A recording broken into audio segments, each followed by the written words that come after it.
The dojo was nestled in the heart of the city, a sleek, modern facility known for producing regional champions and disciplined martial artists. Its walls bore framed photos of black belts in crisp white gis. Trophies lined the display case at the front, and the floor mats had been worn down only by the soles of the elite. Newcomers usually arrived with some fanfare, ambitious, loud, eager to prove themselves. But on this gray, humid Thursday afternoon, the arrival of two new students was different. They came quietly, almost ghost-like, walking in with their heads held steady, but their eyes flickering with quiet observation. They were twins, tall, lean, and unmistakably alike. Both had deep brown skin, tight cornrows, and a calmness that seemed to pulse from them like a shared heartbeat. They introduced themselves simply as Malik and Marcel. No last name, no background story, just a nod of mutual understanding and a request to observe before participating. Sensei Tanaka, a stern man in his early 60s with a lifetime of martial discipline etched into his face, watched them silently for a long moment before granting their request. He didn't know what to make of them. Neither did the rest of the dojo. Among the ranks were students who had trained for years, many with belts of various colors tied proudly around their waists. Most notable were the senior black belts, young men and women in their early 20s who carried the confidence of those who'd been at the top of the food chain for far too long. The twins changed in the locker room, emerging with simple gis, no insignia, no belt, just white fabric and bare feet. They bowed at the edge of the mat before stepping into the training hall, their movements fluid but practiced, like they had done it 1,000 times before. Eyes followed them. Some were curious, some cold, and a few downright hostile. It wasn't just because they were new. It was because they didn't come in acting like they were new. They didn't try to introduce themselves to everyone or look around with wide-eyed awe. They watched, they listened, they moved like they knew the rhythm of combat, like they were biding time rather than beginning a journey. Rumors started before the class was even halfway through. Some said the twins were from a rival dojo and had come to test themselves. Others whispered they were self-taught street fighters who thought they could stroll in and earn a black belt on attitude alone. Whatever the truth, the older black belts didn't like the silence, and they didn't like the calm. In their world, silence meant threat, calm meant danger, and the twins were both, wrapped in two nearly identical bodies that moved in sync like mirror images. During water breaks, the twins stayed to the side, stretching quietly or reviewing moves with only glances and subtle nods. They rarely spoke out loud to anyone but each other, communicating in a shorthand no one else could understand. That, too, unsettled the others. It was clear they shared a bond beyond family, one forged through hardship maybe or battle. The kind of bond that didn't need words. The dojo wasn't used to people like them. Most of the students came from stable homes and structured paths. Martial arts was a hobby, a discipline, a method for shaping character.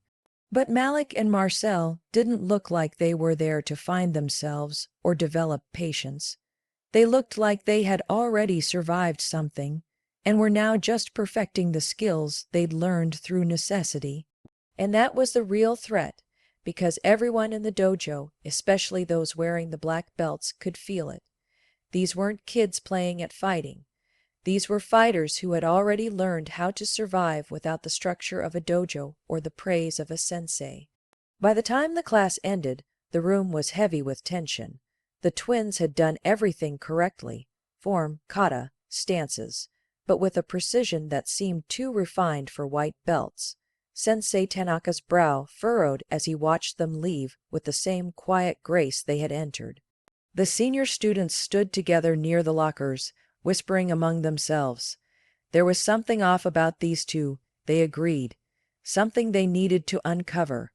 And if the twins thought they could just walk into their world and go unnoticed, they were mistaken. The black belts were going to make sure of that. The second week at the dojo brought no change in the twins' demeanor. They arrived early, stretched in silence, and maintained a low profile, yet their presence had already disrupted the rhythm of the space. The black belts, particularly Marcus, Devin, and Jalen, had taken a strong dislike to them. It wasn't just about the twins' quiet nature or the way they seemed to pick up forms after seeing them once. It was the quiet confidence they carried without any validation from rank or title. In a place where hierarchy mattered, where every stripe on a belt represented years of effort and recognition, Malik and Marcel stood out not because they demanded attention, but because they didn't seem to care about earning it. The black belts watched them with growing resentment. To them, the dojo wasn't just a training space, it was their territory. They had paid their dues, earned their belts, and built their reputations through sweat and sparring. But the twins didn't flinch around them, they didn't show deference, they didn't ask questions or seek approval that made them dangerous in a way the others weren't. Most beginners tried to earn the seniors' respect. The twins didn't seem to be interested in respect. They just trained. Devin made the first move, subtle at first. During war, MUPs, he offered loud corrections to the twins, even when they executed moves correctly. "Keep your back straight," he barked, loud enough for others to hear. Malik glanced at him, said nothing, and resumed his movement with perfect form. Marcel didn't even acknowledge it. The other students exchanged looks.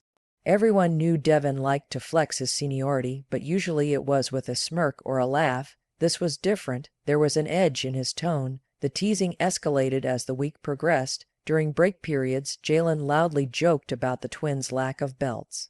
"Must have got those uniforms from a clearance bin," he laughed. Marcus added, "Maybe they're actors, filming some kind of silent karate documentary." A few of the lower belts laughed nervously, unsure if they were meant to join in or stay silent. The twins, as always, remained unmoved. They kept their eyes on each other or on the sensei. Their discipline was unwavering, and that, more than anything, seemed to fuel the hostility. Sensei Tanaka noticed the tension, but chose to observe for the time being. He had seen the pattern before, newcomers disrupting an established pecking order. Usually, the new students either folded under pressure or eventually earned their place, but these two were different. Their composure wasn't just surface level, it came from something deeper. And while he didn't condone the behavior of his senior students, he also didn't intervene. Not yet. The ridicule turned more pointed during technique drills. Pair work was a staple of the class, and Marcus made sure to partner with Malik one day, Jalen with Marcel the next. Their intent was clear: to make the twins uncomfortable, to assert dominance, to expose flaws. But their attempts backfired. Every time a black belt tried to rush a move or throw in an uncalled for strike, the twins adapted. They didn't retaliate, but they didn't falter either. Malik sidestepped a fake punch from Marcus and recentered before Marcus could recover. Marcel absorbed a sudden leg sweep attempt from Jalen and simply adjusted his stance, causing Jalen to stumble slightly.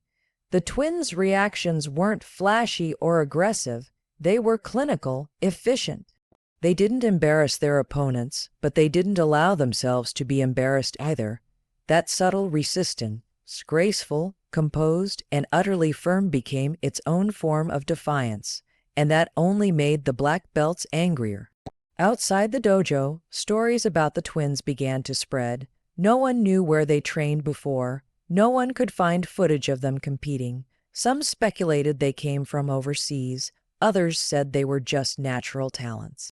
But the most persistent rumor, whispered with both awe and skepticism, was that they had never trained formally at all, that everything they did came from experience outside of structured dojos, where rules were looser and consequences more real.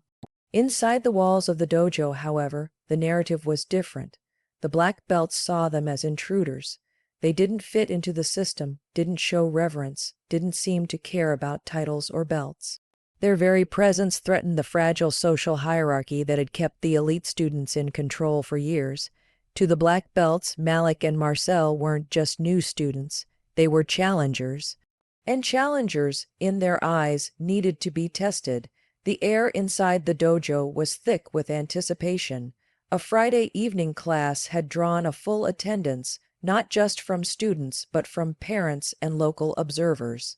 Word had spread fast. Two mysterious twins were shaking up the routine, and tension with the senior black belts had been building all week. Sensei Tanaka, keenly aware of the growing pressure, decided to switch up the format. Instead of drills, katas, and partner techniques, he announced a sparring rotation. Controlled, respectful, and skill-focused as always, but everyone in the room knew what was about to happen would be far from routine. The senior students lined up, belts tied tight, eyes sharp. Marcus stepped forward first. His confidence was loud. He cracked his knuckles, bounced lightly on his toes, and threw a cocky glance toward the group of white belts.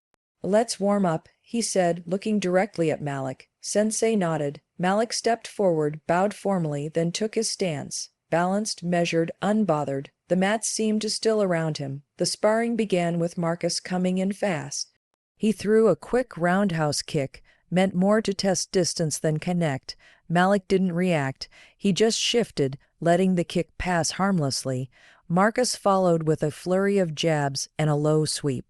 Again, Malik didn't flinch. His movements weren't flashy, but every step he took was perfectly timed, almost predictive. His defense wasn't just reactive, it was anticipatory, like he had already seen this sequence before. The observers started murmuring. Annoyed, Marcus pushed harder. He moved in with less restraint, throwing a spinning back kick that brushed dangerously close to Malik's ribs. This time, Malik countered. A sharp block, followed by a quick shift of weight, and Marcus was suddenly off balance. Malik didn't capitalize. He simply stepped back, letting Marcus recover. That restraint, that silent warning, was more humiliating than a takedown. Next was Jalen. Taller than Malik with longer reach, he tried to overwhelm Marcel with speed. Marcel's approach mirrored his brother's, calm, steady, no wasted motion. Jalen came in swinging, but Marcel never backed up. He rotated around strikes, pivoted inside kicks, and stayed just close enough to frustrate his opponent without ever getting hit. When Jalen attempted to grab his gi for a throw, Marcel slipped the grip and tapped him lightly in the chest, a silent reminder that in a real fight, that could have been a strike. What started as an attempt to humiliate the twins was quickly turning into something else. The dojo's rhythm shifted.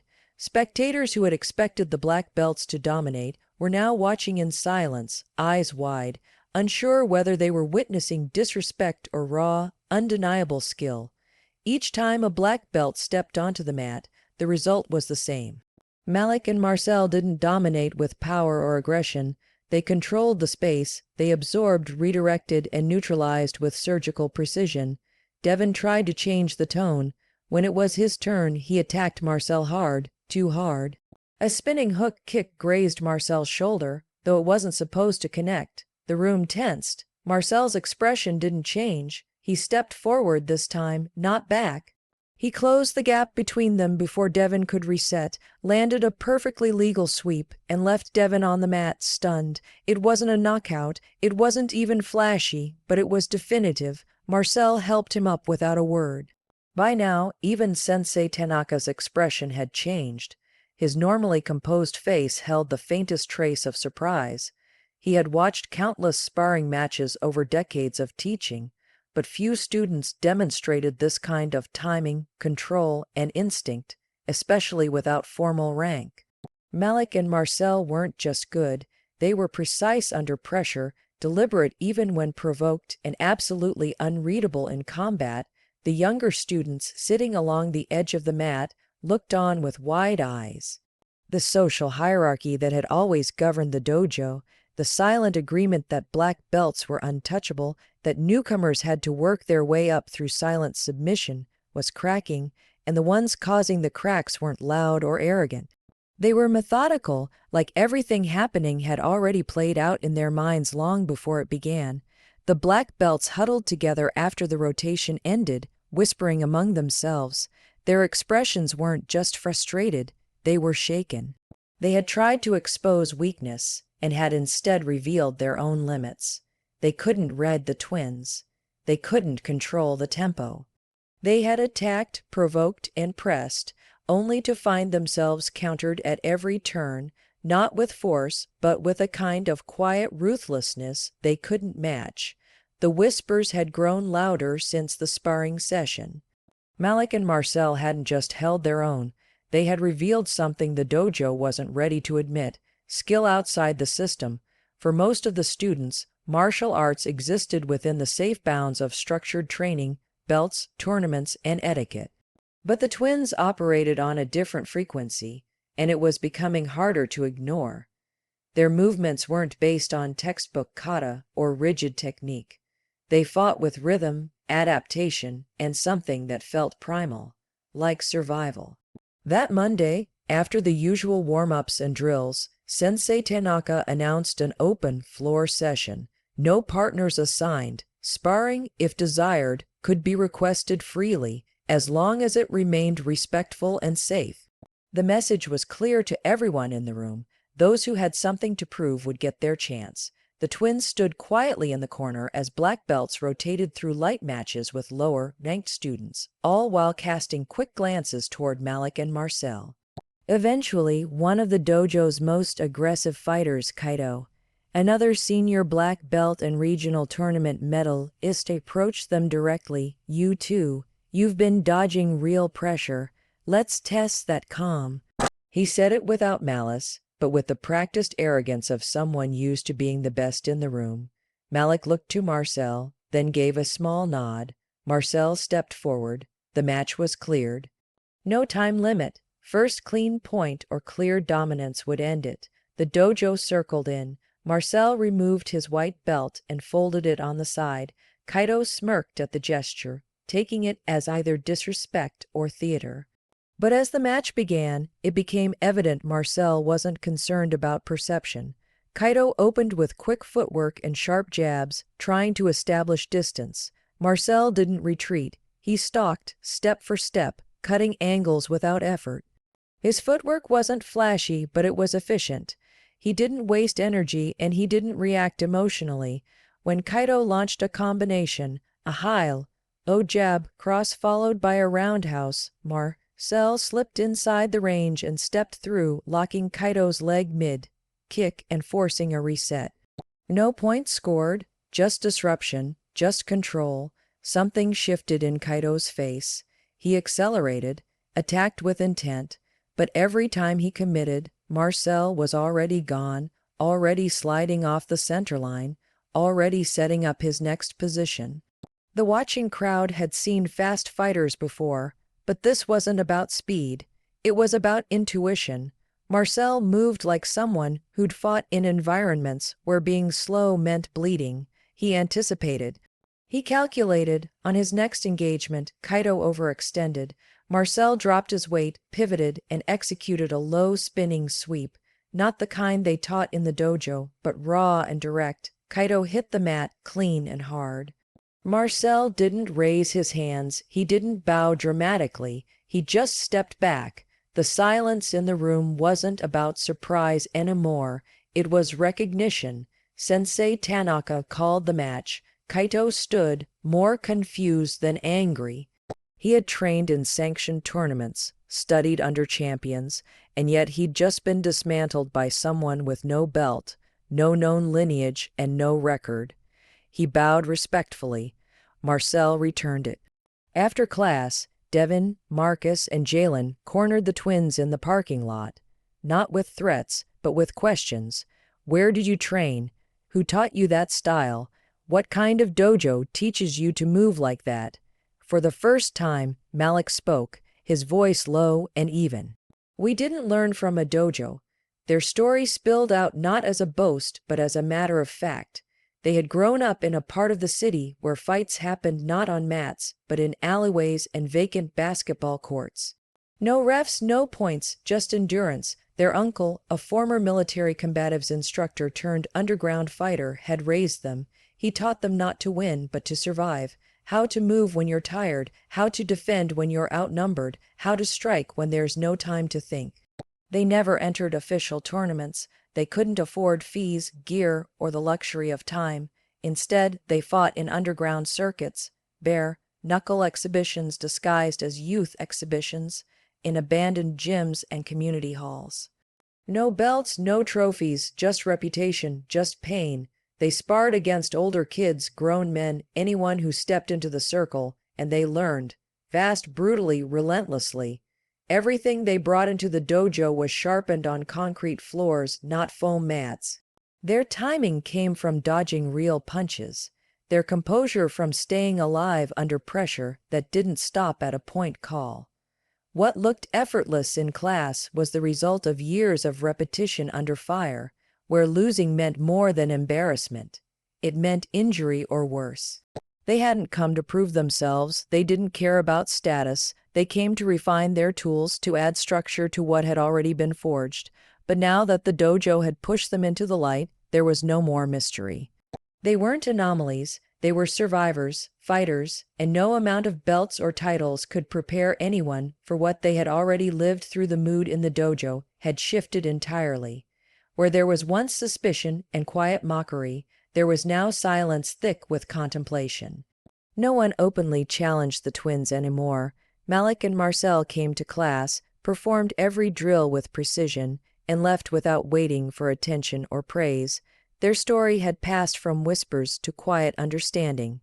Even the most senior black belts, bruised in ego and sometimes in body, now gave them space, though no one openly acknowledged the balance had shifted. What had truly disturbed the dojo's core wasn't just the twins' skill, it was their consistency. They trained with surgical focus, never deviating from routine, never slacking during drills, and never offering more than what was asked of them. They didn't fraternize, didn't gloat, didn't reminisce about victories. They were there with purpose, and it was obvious to everyone now that that purpose had nothing to do with dojo hierarchy or belt progression. They weren't chasing black belts, they weren't chasing trophies. They were chasing something else entirely, something deeper. Sensei Tanaka observed them closely. He had seen many fighters over the years, champions, prodigies, even brawlers who trained just enough to dominate the weak. But the twins didn't fit into any of those molds. Their form was clean, yet slightly unorthodox, their timing impeccable but devoid of showmanship. It was like watching water flow, adapting, crashing, pulling back, and reshaping. There was no wasted motion and no wasted emotion. The other students were beginning to model themselves after the twins, trying to imitate their stance, mimic their tempo, but they couldn't replicate the essence. The difference wasn't in technique, it was in intent. Behind closed doors, Sensei began reviewing footage of their sparring sessions. He slowed the clips down, watched frame by frame as Malik adjusted mid-kick to a slight foot slip by an opponent, how Marcel slipped into a low guard stance half a second before a feint turned into a real strike. He saw decisions being made in moments most students didn't even recognize as moments. It was instinct sharpened into clarity. It didn't come from belts, tournaments, or structured learning. It came from experience where hesitation had consequences.